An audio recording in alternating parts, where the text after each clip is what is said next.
ఏ సాక్షి సంపాదించుకోవాలని కోరుతున్నాడు?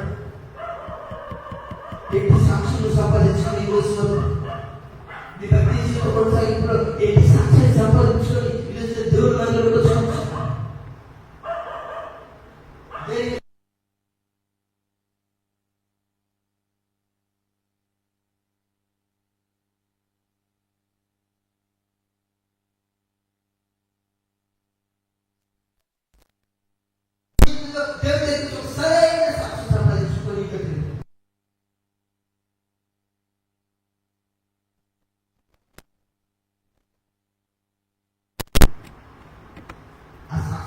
సాక్షి కావాలని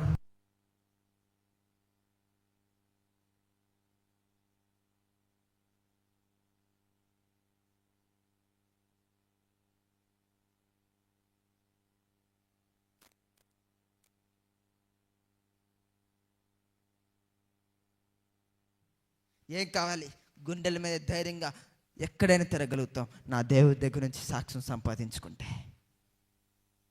అంత మించిన సాక్ష్యం ఏం కావాలి సార్ మనకి? తల్లి ఏం కావాలి? ధైర్యంగా నవ్వుతూ ప్రశాంతంగా తిరగచ్చు. కానీ తప్పుడు సాక్ష్యం పొందితే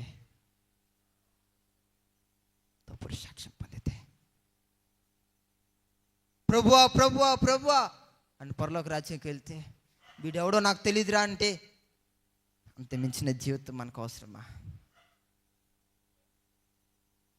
దేవుడే నువ్వు ఎవరు పోరా అంటే బ్రతకటం ఎందుకు? ఇంకా నీ ఎవరో నాకు తెలీదు పో చెడ్డదాసుడా అని దేవుడు అంటే ఇంకెందుకు సార్ బ్రతకటం?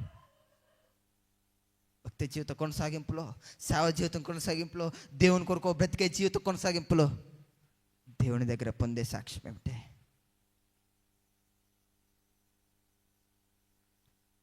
నా ఇల్లంతటిలో నమ్మకమైన వాడిని సాక్ష్యం పొందాడే. ఈరోజున మీ సంఘ కాపరి దగ్గరైనా ఆ సాక్ష్యం మీరు సంపాదించుకున్నారా? ఏదైనా పని కనుక గుర్తొస్తే మీ పేరే గుర్తొస్తుందా? దేవుని సంఘ కాపరి ఆత్మీయ తండ్రి దగ్గర ఆ సాక్ష్యం సంపాదించుకోకపోతే దేవుని దగ్గర ఎలా సాక్ష్యం సంపాదించుకుంటాం? ఇది ఆలోచింపదగిన విషయం కాదా? బాధపడవలసిన విషయం కాదా? అయ్యో అయ్యో అయ్యో అని రోధింపబడవలసిన విషయం కాదా? గుండెలు బాదుకుంటూ నేను ఇంతవరకు దేవుని దగ్గర నుంచి కనీసం నా ఆత్మీయ తండ్రి దగ్గర నుంచి ఒక మంచి సాక్ష్యం సంపాదించుకోలేదే. ఎందుకు నా భక్తి జీవితం అని గుండెలు పట్టుకొని ఏడ్చుకునే క్షణం కాదంటారా ఇది? ఏ సాక్ష్యాన్ని సంపాదించుకుంటున్నారు? దేవుని దగ్గర నుంచి ఎట్టి సాక్ష్యాన్ని సంపాదించుకున్నారు?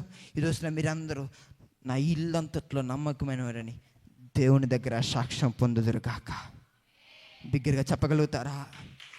హల్లెలూయా హల్లెలూయా హల్లెలూయా. నిశ్చయంగా నా దేవుడు మీ అందరికీ ఆ సాక్ష్యం ఇవ్వాలని ఆశపడుతున్నాడు. ఈరోజున దేవుడు ఈ స్వరం, ఈ మాట మీకు ఆ సాక్ష్యం కనుక ఈగిపోతే ఈరోజున నా ద్వారా ఈ మాట పలికించేవాడు కాదేమో. మీ అందరి చేత మీ అందరికీ నా ఇల్లంతట్లో నమ్మకమైన వాడు సాక్ష్యం ఇవ్వాలని దేవుడు ఆశపడుతున్నాడు. ఒకసారి యోబుని అడుగుతాం. యోబు జీవితమే ఒక ప్రత్యేకత అండి. దేవుడే కదిలించి శ్రమలు పెట్టాడు, అవునా కాదా? ఏదో యోబు జీవితం కొనసాగుతుంది, ఎట్లా బాగానే జీవిస్తాడు. సాతాను ఏదో అటు ఇటు పోతూ దేవుని దగ్గరికి వచ్చాడు. మొదట కదిలిచ్చింది ఎవరు? మనలో మన మాట. సాతాన్ని మొదట కదిలిచ్చింది ఎవరు? సాతానా, నా సావుకుడని యోబుని చూసావా? యథార్థవంతుడు నీది. ఒక్కసారి చదవండి యోబు గ్రంథం మొదటి అధ్యాయం మొదటి వచ్చిన.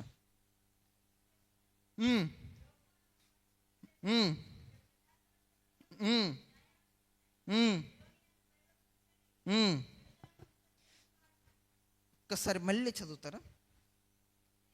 ఊజు దేశమందు యోబు అని ఒక మనుషుడు ఉండేను. అతడు యథార్థవంతుడును న్యాయవంతుడునై దేవుని యందు భయభక్తులు కలిగి చెడుతనమును విసర్జించినవాడు. దయచేసి అందరు నా వైపు చూడండి, చదవాల్సిందేం లేదా. ఇది కూడా తన భార్య సాక్ష్యం ఇవ్వలేదు, ఆ ఊరిలో గ్రామస్తుల సాక్ష్యమే లేదు. దేవుడిచ్చిన సాక్ష్యం తెలుసా? ఇతడు న్యాయవంతుడు, ఇతడు యథార్థవంతుడు, ఇతడు భయభక్తులు కలిగి జీవించేవాడా, ఇతడు చెడుతనమును విసర్జించినవాడు. ఆమేన్. హల్లెలూయా, హల్లెలూయా. ఎంత గొప్ప సాక్ష్యం! ఈ సాక్ష్యం పొందితే చాలు, ఇంకా ఈ సాక్ష్యం సంపాదించుకుంటే చాలు. భక్తి జీవితం, సేవా జీవితం ఏదైనా సరే ఈ సాక్ష్యం సంపాదించుకుంటే చాలు. ధైర్యంగా సిగ్గుపన్నక్కలేని పనివారుగా ఆ దేవుని ఎదుట నిలబడతాం ఖచ్చితంగా ఆ రోజున. సావుకులను యోబుని చేసావా? తర్వాత చదవండి.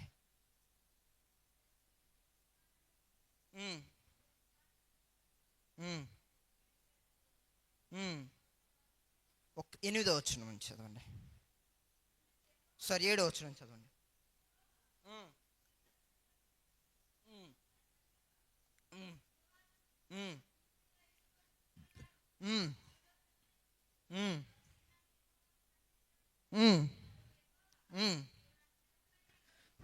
నువ్వు ఎవరు మాట్లాడారు ఇప్పుడు చెప్పండి?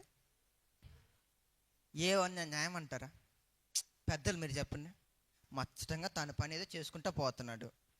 సాతానికి ఏదో పని పట్టలేక అప్పుడప్పుడు నిజాలు చెబుతా వచ్చినప్పుడు ఏం చేయాలా? నువ్వెందుకు వచ్చావు అని యేసుక్రీస్తు ప్రభువారు చెప్పాలా. ఏమంటున్నాడు? ఓ సాతానా, సావుకులను యోబుని చూసావా? కదిలిచ్చి కొట్టించినట్టు కాదా, కదిలిచ్చి కొట్టిపించాడు. కానీ దేవుని యొక్క ధైర్యం చెప్పమంటారా? ఇతడు నా సేవకుడు. ఈరోజు నా దేవుడు నీ భక్తి జీవితాన్ని సవాలు చేస్తే, ఈరోజు నీ భక్తి ఆ జీవితంలో సవాలు చేస్తే ఉండగలుగుతావా? నీ పిల్లలు నీ దగ్గర నుంచి దూరం అయిపోయినా ఉండగలుగుతామా? నీ ఆస్తి పోయినా, నీ సంపద పోయినా, ఏది పోయినా కేవలం ఒక ఏమీ లేనివాడిగా ఆ రోడ్డు మీద నిలబడితే నా మట్టుకు బ్రతుకుట క్రీస్తే, చావైతే లాభమని ధైర్యంగా చెప్పగలుగుతారా? యోబు గురించి దేవునికి అంత ధైర్యం ఉంది. అంతవరకు తన సాక్ష్యాన్ని కాపాడుకున్న ఒక నిజమైన సేవకుడు యోబు. ఈరోజు నీ భక్తి జీవితాన్ని సవాలు చేస్తే ఎక్కడున్న తల్లి, నా ప్రియమైన తమ్ముడా, అన్న, తండ్రి చెప్పండి. ఈరోజు దేవుడు నీ భక్తి జీవితాన్ని కొలత వేసి నీ భక్తి జీవితాన్ని సవాలు చేస్తే సాతాను దగ్గర ఈరోజు నిలబడే శక్తి, ధైర్యం, దమ్ము నీకుందా?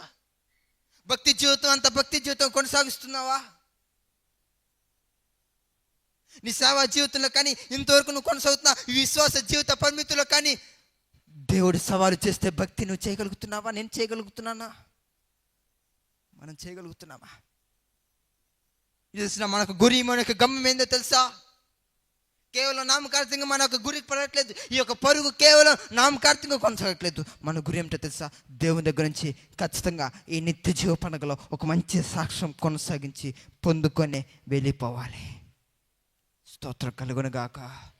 హల్లెలూయా. ఇష్టమా, ఇష్టం లేదా? దేవుని దగ్గర నుంచి ఒక మంచి సాక్ష్యం పొందుకుందామా, పొందుకోలేదా? ఖచ్చితంగా ఈ నిత్య జీవ పండుగలో ఒక మంచి సాక్ష్యం పొందుకొని ఈ యొక్క నిత్య జీవం మనం ముగించిపోతున్నాం. నమ్మితే, విశ్వసిస్తే గట్టిగా దేవుని నామాన్ని మహిమపరుద్దామా? హల్లెలూయా, హల్లెలూయా, హల్లెలూయా. ఏ విధంగా చేతనైనా ఈ యొక్క నిత్య జీవ పండుగలో మనకి నామకార్థంగా మారలేదు, మారకూడదు, మారదు కూడా. ఖచ్చితంగా దేవుని దగ్గర నుంచి ఒక మంచి సాక్ష్యం పొందుకొని ఎక్కడి నుంచి వెళ్ళిపోదాం. మొదటిగా మనకు గురి, మన యొక్క గమ్యం, మన యొక్క పొరుగు ఉండవలసింది ఎందుకు తెలుసా? ఖచ్చితంగా నేను దేవుని దగ్గర నుంచి ఒక మంచి సాక్ష్యం పొందుకోవాలి. రెండవదిగా 1 కొరింథీయులకు రాసిన పత్రికలోని 9వ అధ్యాయం 25వ వచనం.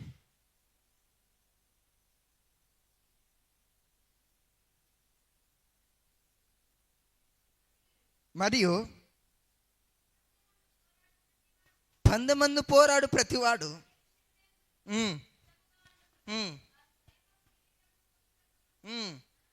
మనమైతే 1 కొరింథీయులకు రాసిన పత్రిక 1వ అధ్యాయం 24వ వచనం. చాలు నా వైపు చూడండి.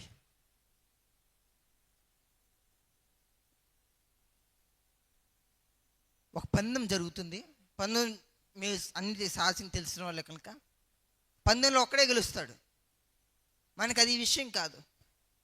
వాళ్ళు దేని కొరకు పరిగెడతారు? ఇదో బహుమానం అనుకోండి, దీని కొరకు పరిగెడతారు. అవునా కదా? మాట్లాడండి, లేదంటే నిద్ర వచ్చింది, మాట్లాడవచ్చు. చెప్పండి, బహుమానం కొరకు పరిగెడతారా లేదా? వాళ్ళు దేని కొరకు? ఈ బహుమానం వాళ్ళు ఏమైనా పరలోక రాజ్యాన్ని వెంట పెట్టుకుని తీసుకువెళ్తారా? తీసుకువెళ్ళరు. కానీ మనకు బహుమానం ఏందో తెలుపమంటారా? అది ఎప్పుడు ఎన్నడూ తొలగిపోని బహుమానం. మనకు బహుమానం ఒక విలువ, మనకు బహుమానం ఒక రేంజ్ ఏందో చెప్పమంటారా? ఎవరు ఎన్నడూ ఎప్పుడు తీసివేయలేని బహుమానం కొరకు మనం పయనిస్తున్నాం. ఈ రోజున మనకు పొరుగేందో తెలుసా? ఖచ్చితంగా మనం దేవుని రాజ్యానికి సొంతమైపోవాలి. దేవుని రాజ్యానికి సొంతమైపోవాలి. ఎందుకింత భక్తి, ఎందుకింత ప్రయాసం, ఎందుకు సేవకులు ఇంతవరకు కష్టపడుతున్నారు? పొనుకొట్టడం సేవకులకు చేత కదా, తిరగటం సేవకులకు చేత కదా, సుఖపట్టడం సేవకులకు చేత కదా. ఎందుకింత ప్రయాసం అంటే, ఏ విధంగా చేతనైనా నా సంఘాన్ని దేవుని రాజ్యానికి సొంతం చేయాలనే కోరికతో, గురితో పయనిస్తున్న సేవకుల. ఎందుకింత ప్రయాసం, ఎందుకింత కష్టం, ఎందుకింత అవమానాలు పడుతుంది, ఎందుకింత ఆర్థిక పయనాలు కొనసాగుతుంది, ఎందుకింత కష్టం, ఎందుకింత ప్రయాస, ఎందుకింత భారం అంటే, ఏ విధం చేతనైనా నా సంఘాన్ని దేవుని రాజ్యానికి చెందించాలి. నా సంఘాన్ని ఏ విధం చేతనైనా పెళ్లి కుమార్తెగా తయారు చేసి ఆ వరుడు వచ్చే రోజున ఆ సంఘం, ఆ దేవుడు క్రీస్తు ప్రభు వారు వరుడిగా వచ్చే రోజున ఏ విధమైన నా సంఘం యొక్క పెళ్లి కుమార్తెను ఆ పెళ్లి కుమారుడికి ఇవ్వాలని తప్పన ఆశ కోరికతో ఈరోజున సేవకుడు ఇంతలా ప్రయాసపడుతున్నాడు. రోజున మీ ప్రయాస, మీ గురి, మీ పరుగు ఏమిటి? ఏమిటి మీ పరుగు? ఏమిటి మీ ప్రయాస? ఏ విధం చేతనైనా దేవుని రాజ్యానికి వెళ్ళాలన్న ఆశ కోరిక ఈ రోజున పూర్తిగా చెడిపోయింది. ఐగుప్తు నుంచి వచ్చిన కొంతమంది ప్రజలు 12 గోత్రాలు బయటకు వచ్చిన తర్వాత ఒక 2 గోత్రాలు యోర్దాను ఇటుపక్కల మేము ఇట్టే ఉంటాం. వాళ్ళకేం కావాలి? మాకు పశువులండి, మాకు గడ్డి ఉంది, మేము యోర్దాను ఇటుపక్కే ఉంటాం. మాకు కానాను వద్దు, మాకు వాగ్దానం దేశం వద్దు, మేము ఇటు పక్కే ఉంటానని 2 గోత్రాలు అడుగుతున్నాయి. వాగ్దానం దేశం వద్దా? దేవుని రాజ్యం వద్దా? దేవుని కొరకు, మన కొరకు ఇంతవరకు వాగ్దానం నిరీక్షణ కలిగి ఉన్న ఒక మధురమైన మాట ఏంటంటే, ఏ విధం చేతనైనా దేవుని రాజ్యానికి చెందాల్సిన వాగ్దాన దేశం కొరకే కదా ఈ ప్రయాస. వాగ్దానం దేశం కొరకే కదా ఇంతవరకు మన ఒక భక్తి జీవితం కొనసాగుతున్నాం. ఇంతవరకు మన ఒక సేవ పరిమితి జీవితాల్లో, భక్తి జీవితాల్లో ఇంత ప్రయాసం, ఎందుకు ఇంత కష్టం, ఎందుకు ఇంత సేవకులు కానీ విశ్వాసులు కానీ భక్తి జీవితం నుంచి ఎందుకు ఇంత ప్రయాస అంటే, ఏ విధం చేతనైనా నేను నాతో పాటు కొంతమంది అయినా దేవుని రాజ్యానికి చేరించవలసిన ఒక ఆశ గురితో ఈరోజున పయనిస్తే మనకు పొరుగు వ్యర్థమైపోద్దా? వ్యర్థమైపోద్దా?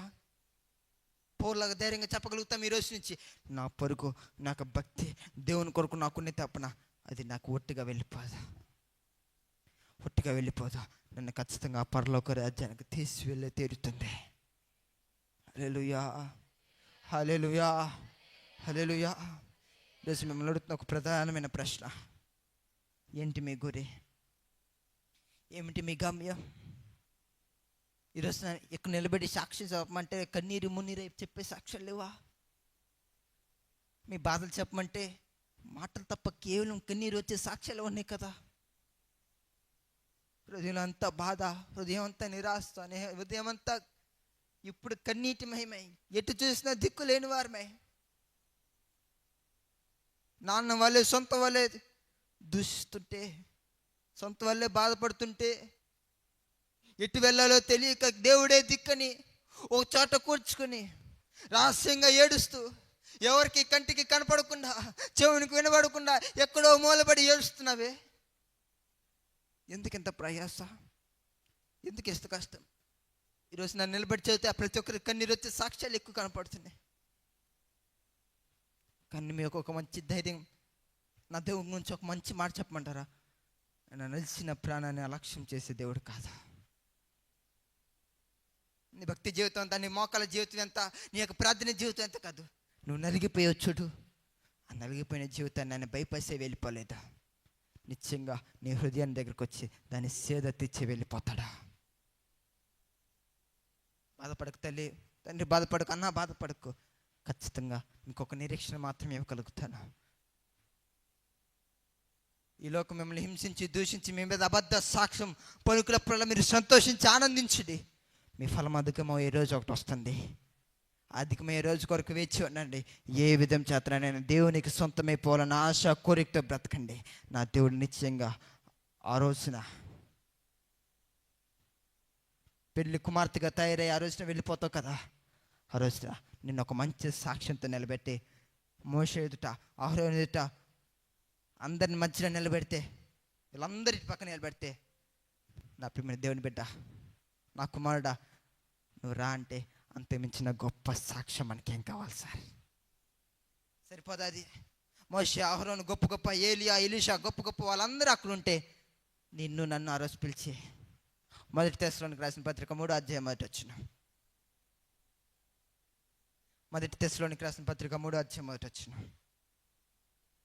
స్తోత్రం, స్తోత్రాన్ని కృప. మొదటి 3:1 సారీ 2 తెస్సలోనికి రాసిన పత్రిక 3 మొదటి వచనం.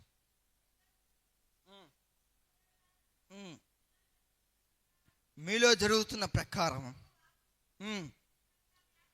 వ్యాపించే దాని కింద దాని యొక్క ఫుట్ నోట్లు ఏమని రాసింది? పరుగెత్తి చదవండి. చాలు చాలు. మహిమ పరుచబడి నిమిత్తం. అందరు నా వైపు చూడండి. ఈరోజు మనం గురి ఏందో తెలుసా? మనందరం మహిమ పరచబడాలి. దేవుని ఆశ, దేవుని కోరిక తెలుసా? ఈ యొక్క పరుగులో, గురి యొద్దకై పయనిస్తున్న పరుగులో దేవుని కొరకు బలమైన పాత్రగా నిలబడి, దేవుని కొరకు రోషమైన పరిచర్య చేసి, సిగ్గుపడినట్లేని పనివారుగా ఆ రోజు నిలబడే రోజు వచ్చినప్పుడు, దేవుడు ఆ రోజున సవాల్ చేస్తే నిలబడితే, కెరీ నీ యొక్క జీవితం ఏమిటి అని చెప్పినప్పుడు ధైర్యంగా, ప్రభు నీ కొరకు నేను ఎంత ప్రయాసపడ్డాను, నీ కొరకు ఎంత చేశానని ధైర్యంగా చెప్పగలిగితే, ఆ రోజున దేవుడు నిన్ను మహిమపరిచి నీకు ఒక కిరీటాన్ని ఇచ్చి, సిగ్గుపడినట్లేని పనివారుగా మోషే, అహరోను, ఏలియా పెద్ద పెద్ద వాళ్ళతో నిన్ను నిలబెట్టి నీకు ఒక కిరీటాన్ని ఇచ్చి, నువ్వు ఒక స్థానాన్ని ఇచ్చి నిలబెడతాడు. దానికి మించిన గొప్ప స్థానం, గొప్ప కూరి ఏమిటి? ఇంకేం కావాలి సార్? ముగింపులోకి వచ్చేసాను. అందరు నా వైపు శ్రద్ధగానండి. పౌలు అంటాడు, నేను గురి లేని వాళ్ళే పొరట్లేదు, నాకు గురి ఉంది, నాకు గమ్యం ఉంది, నాకు విశ్వాస జీవితానికి, సేవ జీవితానికి ఎంతలా ప్రయాసపడటానికి నాకు గురి ఉంది. నేను గురి లేని వాళ్ళే లేను, గురి లేని వాళ్ళనే లేను. నాకు విశ్వాస జీవితానికి, సేవా జీవితానికి, భక్తి జీవితానికి నాకు గురి ఉంది. ఈరోజు మిమ్మల్ని అడుగుతున్న ప్రధానమైన ప్రశ్న, మీ యొక్క గురి ఏమిటి? ఒక భక్తి జీవితం యొక్క గురి ఏమిటి? సేవా జీవితం యొక్క గురి ఏమిటి? హృదయంలో ఉంచుకొని ఈ యొక్క 3 మాటలు. ఈ నిత్య జీవ పండుగలు అయిపోయే లోపల ఖచ్చితంగా దేవుని దగ్గర నుంచి ఒక మంచి సాక్ష్యం పొందుకొని వెళ్ళిపోవాలి. ఈ నిత్య జీవం పండుగలు అయిపోయే లోపల దేవునికి రాజ్యం సొంతమైపోవాలి మనం. ఈ నిత్య జీవుల పండుగలు అయిపోయే లోపల పెళ్లి కుమార్తెగా మనందరం సిద్ధపడి వెళ్ళిపోవాలి. ఈ నిత్య జీవ పండుగలు అయిపోయే లోపల మనందరము దేవుని ఎదుట మహిమపరచబడాలి. మన యొక్క గురి, మన యొక్క గమ్యం ఈ యొక్క విశ్వాస జీవిత పరుగులో, సేవ జీవితాల పరుగులో, నిత్యం కన్నీరు మున్నీరై సేవ చేస్తున్న పరిచర్యలో సేవకులు, ఎందుకింత ప్రయాస, ఎందుకింత కష్టం? దయచేసి మీ యొక్క సేవకుని ప్రయాస వ్యర్థం చేయకండి. డబ్బులుండి చేయట్లేదు, దయచేసి గమనించండి. ఏ విధంగా చేతనని నిత్య జీవ పండుగల్లో దేవుడు ఒక గొప్ప కార్యం చేసి పంపించాలి. కొన్ని ఆత్మ రక్షార్థమై యొక్క నిత్య జీవ పండుగలు మారును కాక. దయచేసి గురి కలిగి పయనించండి. ప్రతిదానికి ఒక గురి ఉంటుంది. ఈరోజు మీ భక్తి జీవితానికి గురి ఏమై ఉండాలి? మొదటి ఏంటి చెప్పండి? దేవుని దగ్గర మంచి సాక్ష్యం సంపాదించుకోవాలి. రెండంటే ఏం చేయాలి? దేవుని రాజ్యానికి సొంతమైపోవాలి. మూడవది మనందరం మహిమపరచబడాలి. ఈ వాక్యం మీ యొక్క ఆత్మీయ జీవితాన్ని ఫలించి అభివృద్ధి పొంది మీ యొక్క రాకడకు, దేవుడు వచ్చేప్పుడు, దేవుడు రాకల్లో మనందరము సిగ్గుపడనట్లేని పనివారిగా ఫలించి అభివృద్ధి పొందుదుము గాక. సేవకులకు మరోసారి కృతజ్ఞత వందన తెలియజేస్తూ సేవకులకి ఈ యొక్క సమయాన్ని అప్పచెబుతున్నాను.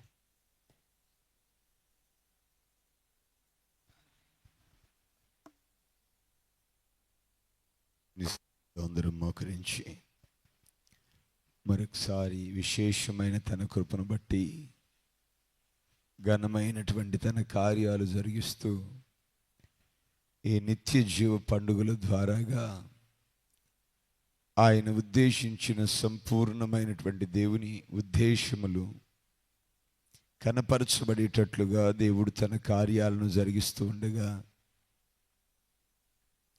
ప్రభువా నీ కృపా మహిమకు కీర్తి కలుగునట్లుగా నేను నడిపించబడ్డానికి కృప దయచేయండి నాయనా అంటూ మన ఎడల ఉన్నతమైనటువంటి ఆలోచనలు కలిగిన వాడు, మన ఎడల ఉన్నతమైనటువంటి ఉద్దేశములు కలిగిన వాడు, మనల్ని నడిపిస్తున్నటువంటి ఈ ఆత్మీయమైనటువంటి యాత్రలో మనము నడవలసినటువంటి విధమేమిటో దాన్ని గ్రహించి అటు విశేషమైనటువంటి కృప చేత మన జీవితములను ప్రభువే నిలబెట్టినట్లుగా అప్పగించుకునే సమయం ఇది. గురి తెలియనటువంటి వాని వలె మనము పరుగెత్తక, గురి యొద్ద కలుగు బహుమానము కొరకు మనము పరిగెత్తగలిగినట్లయితే దేవుని యొద్ద ఒక గొప్ప సాక్ష్యము యోబుకు కలిగినట్లుగా మనకు కూడా అనుగ్రహించబడుతుందని దేవుడు తన లేఖనముల ద్వారా మనకు తెలియపరుస్తూ వస్తూ ఉండగా, అటు సాక్ష్యము కలిగిన వారంగా బ్రతకడానికి ప్రభు ఆ కృప దయచేయండి అంటూ దేవుని సన్నిధిలో మనల్ని మనమే ప్రభుకి అప్పగించుకుందాం.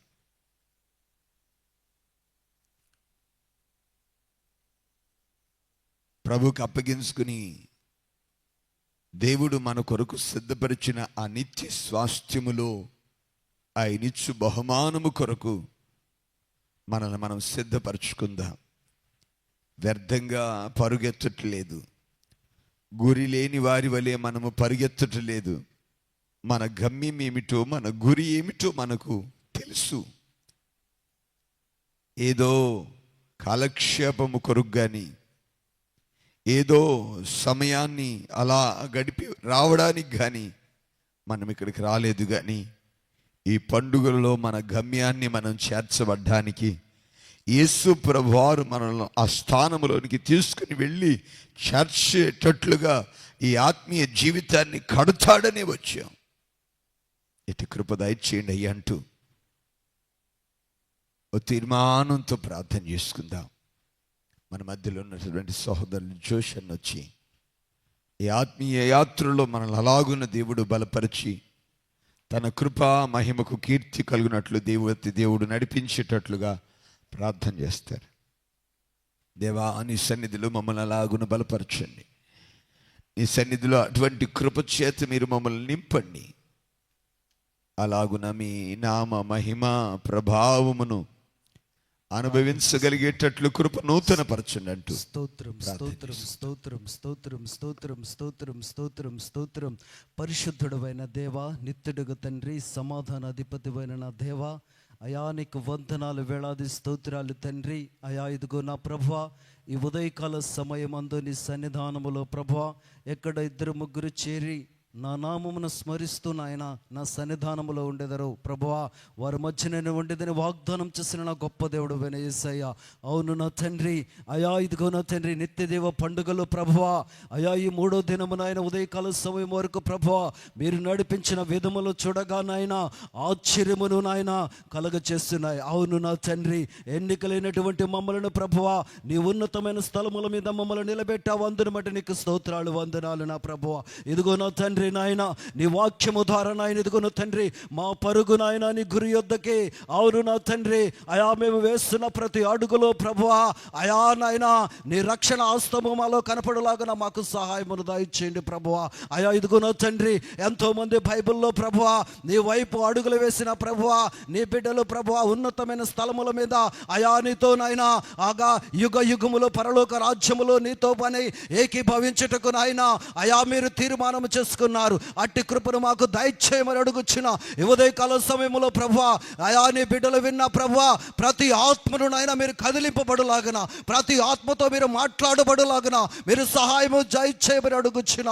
అవును నా తండ్రి, సర్వమును కోల్పోయినటువంటి నాయన యోబును నాయన ఇదిగో నా తండ్రి అయా మీరు నిలబెట్టారు, అంతకంటే మీరు అభివృద్ధి పరిచారు నా తండ్రి. నాయన అపోస్తలుడైన పౌలు నాయన ఒకటి తప్పుకో నాయన 40 కొరడాలు దెబ్బలు తిన్నారు నాయన.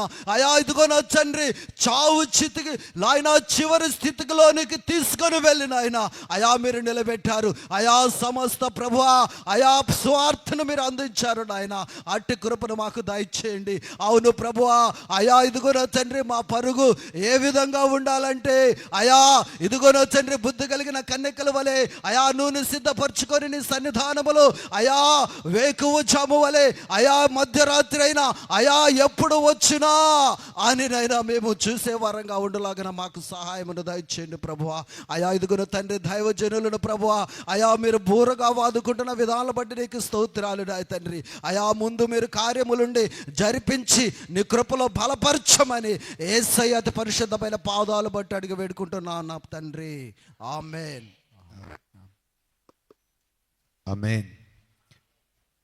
మన తండ్రి అయిన దేవుని ప్రేమ, కుమారుడైన యేసుక్రీస్తు వారి యొక్క కృప, పరిశుద్ధాత్మ దేవుని యొక్క సన్నిధి సహవాసం ఇప్పుడు ఎల్లప్పుడు సదాకాలం మనకి సకల పరిశుద్ధులకు యుగ యుగాల పర్యంతము తోడయుండి తన నిత్య మహిమలో మనము చేర్చబట్టకు సహాయం చేసి నడిపించునుగాక.